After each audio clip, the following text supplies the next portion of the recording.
Hi friends, welcome back. Today we're talking Saxon 7.6. This is the fourth edition. Looks like this guy. We are on lesson 11. Looks like that. I don't really know. Okay, we're going to talk about these word problems. Lots of kids look at these and they say, oh, I don't want to do word problems. But we're going to make it a little bit easier by creating some formulas. Grab your notebook, write these things down. Some word problems are going to be about combining. And remember, combining is just addition, right? Addition. And so you can look for a pattern where it says sum, and then we add some more, and then we have a new total. So make sure to write all of this part down.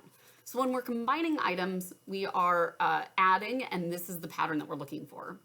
Now, when we're separating, this is subtraction, and we look for a pattern that says we have a beginning amount, then we take some away, and then we have a remaining amount. Okay, so write those guys down in your notebook and then let's get started on some examples, I should say. Example number 1. Jenny rode her bike on a trip with her bicycling club. After the first day, Jenny's trip odometer showed that she had traveled 86 miles. After the second day, it showed that she had traveled 163 miles. How far did Jenny ride that day? Now, this is going to be an example of this combining. We've got some miles, and then we've got some more miles, and then we have a total number of miles. So we look at it and we see, okay, the first day she did 86 miles, plus the second day she did 163 miles, 163 miles. That is going to give us a total of, and let's do some side work here, 163 plus 86. Make sure to line it up nicely. 6, 7, 8, 9, 8. We get 14 there. Plus 1 is 2. So we get 249 miles total. 249 miles total. Okay, so then we do the next question is going to be about Nancy. So Nancy counted 47 prairie dogs standing in the field. When a hawk flew over the field, some prairie dogs ducked into their burrows. Then Nancy counted 29 prairie dogs. How many prairie dogs ducked into their burrows when the hawk flew over the field? So this is going to be an example of the separating, right? So we're going to be doing some subtraction here. So let's talk about that again. Remember, subtraction, we have a beginning amount, some went away, and then we have the amount that's remaining.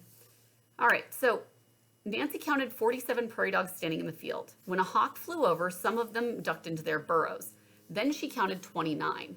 So our beginning amount, so we've got our beginning amount minus the sum that went away equals our remaining. So our beginning amount was 47. Then some of them went away, but we don't know how many, so we're going to use an X here. Equals, then she counted 29 prairie dogs remaining. 29 prairie dogs remaining.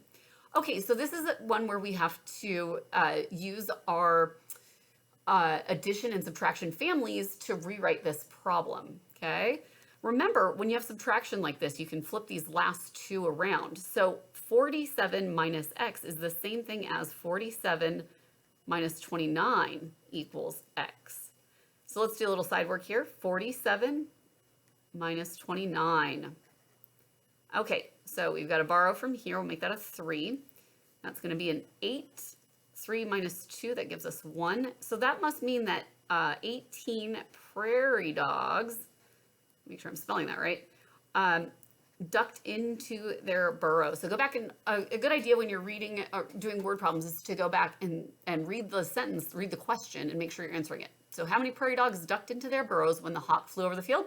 19 prairie dogs ducked into their burrows. Okay, friends, so the next part of this is going to be the practice problems that are located in your book on page 55. All right, so for those practice problems, you can look in your book or you can look at them right here. What I want you to do, though, is attempt these problems, pause the video, attempt these problems, then come on back and we will talk about those answers. Okay, so your answers for A should be 185 pages. Then for B, you should have 23 points. If you got those, great job. You're ready to move on. If you didn't get those answers, stick around and we'll talk about why. Okay, so when Tom finished page 129 of a 314-page book, how many pages did he still have to read? So again, let's look at that pattern, right? We have uh, some and then some more, and then we have our total. So we've got some plus some more equals our total. So we have 129 plus some more pages, we don't know what those are going to be, equals a total of 314 pages. Okay. Well, we also know, remember, addition this way can mean subtraction this way. So if we do 314 minus 129, let's go ahead and do that. We get 2, make that an 11. Oops, I should have borrowed 0, sorry. Make that a 2, borrow that 0, so then that's a 10 now. Now make that, let's try that again. I messed myself up. 314 minus 129. Okay, so we go make this guy a 0, make this a 14, that's 5. But now that that's a 0, I have to do 2, make that a 10. So that's going to be 8. We get 185 pages, 185 pages. Hopefully you didn't mess up on your subtraction like I did. Okay, the football team scored 19 points in the first half of the game and 42 points by the end of the game. How many points did the team score in the second half of the game? Again, we've got some plus some more is going to equal our total, right? So they scored 19 points plus some more, which we can say is X or SM or whatever you want to call it. We don't know how many they scored in the second half. So that's the first half, second half. But then we know that the total was 42 by the end of the game. So 42. Again, if we add in this direction, we can subtract in that direction. So 42 minus 19. All right, let's borrow here. We get 12 minus 9 gives us 3. 3 minus 1 gives us 2. We get 23 points. If you have any questions, let me know. Otherwise, great work, and we'll see you next time.